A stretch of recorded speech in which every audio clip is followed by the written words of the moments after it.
কষ্ট করে পরীক্ষার জন্য প্রিপারেশন নিলেন আপনি কয়েক মাস, কিন্তু ফলাফল যখন ভালো হয় তখন একটা আনন্দ আছে না নাই?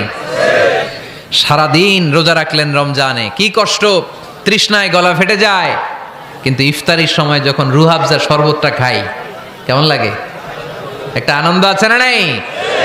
এজন্য আল্লাহ বললেন فَإِنَّ مَعَ الْعُسْرِ يُسْرًا إِنَّ مَعَ الْعُسْرِ يُسْرًا।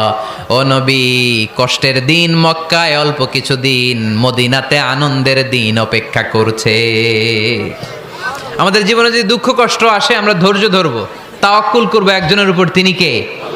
কারণ আমরা বিশ্বাস করি কষ্টের দিন এটা চিরকালের জন্য নয়, সামনে আনন্দের দিন আমাদের জন্য সেট করে রেখেছে কে? তাহলে আমরা সূরাতুল ইনশিরাহ থেকে 3টা নেয়ামতের বর্ণনা শুনলাম, বিশ্বনবীকে কি সান্ত্বনা দেয়া হলো সেটা শুনলাম। এবার 2টা গাইডলাইন শুনে তাফসীর আমরা শেষ